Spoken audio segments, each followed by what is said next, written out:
Siggi, velkomin. Þetta gekk náttúrulega ekki upp í kvöld. Hvað svona þau lítur í leikinn? Hvernig svona metur leikinn í heild? Já, það nokkuð ljóst að við erum þannig sér á hælunum mest allan leikinn. Við lendum strax undir og við erum að elta allan leikinn og svona þetta stundum, en hitta A var illa og ég ekki búinn að skoða nýtinguna, en ég nokkuð vissum að hún frekar ljót og léleg, en menn voru að berjast og vildi þetta og ekkert út af það að setja, en við hittum ekki nógu vel og við ráðum illa við þeirra leikmann sem með boltan 90% af leiknum fyrir þá. En svona þeir eru svona síðustu myndir í fyrri hálfleik, en síðan hvað svona gerir svona í seinni hálfleik?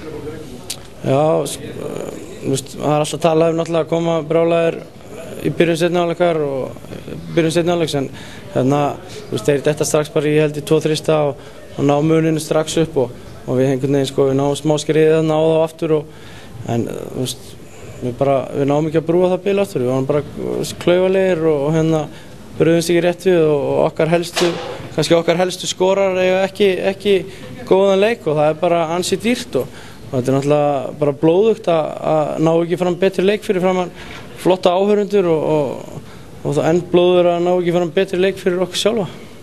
Já, en segja þetta alltaf erfitt vinnarleik þegar skotin ekki að detta? Já, það segir sjálft að við þurfum að hitta betur og við vorum ekki, þeir voru að spila þetta alltaf aggressíft og við vorum ekki alveg nógu sterkir á móti því og við letum þetta alltaf fara í döðunar á okkur þegar dómarinnir gerðu mistök og við höndluðum það ekki alveg nógu vel. En svona tímabilið alltaf búið, hvernig svona meturu veturinn?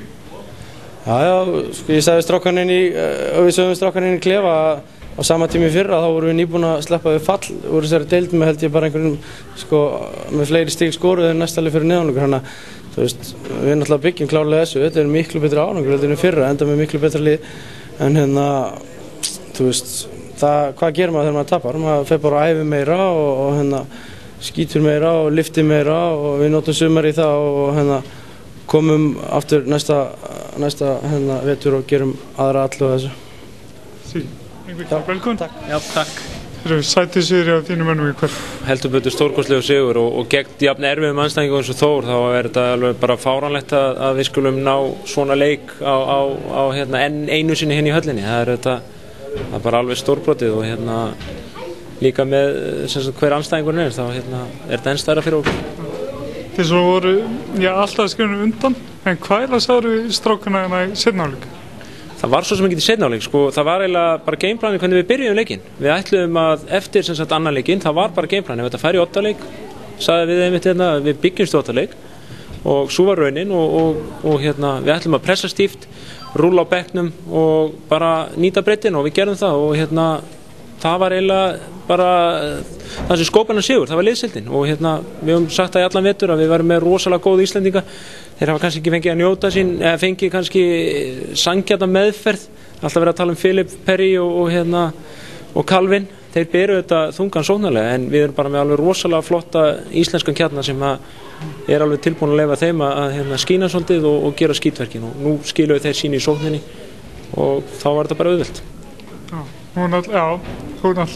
Tókst spurningar næstu, en þið náttúrulega vinni þrívegis vetur, að pæli að færa heima allir hingað. Við ættum eiginlega bara að bjóða Þórssonum að spila þeirra heimaleiki á næsta ári í Vodafone og við erum bara en við þurfum bara að vinna í því að gera Vodafone vellin að vígi og það bara eitthvað sem áskorun fyrir næsta vetur líka.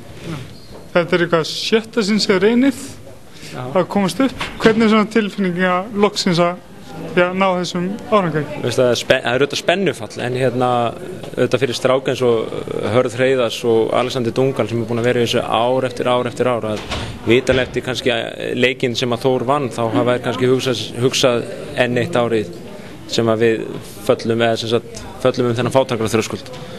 En fyrir þá er ég alveg sérstaklega ánægður og við vorum allt og lengi fyrst til. Vonandi náum við að stimpla okkur inn sem úrvalsdeildar lið eins og Valur á að vera. Ég er mjög ánægður fyrir hönd félagsins. Félagið á núna 100 ára afmæli með öll lið í efstu deild, karla og kvenna. Svo að fyrir félagið sem slíkt þá er þetta mikilvægur áfangi. Til hamingju, gangi ykkur vel í úrvalsdeild. Takk hérlega.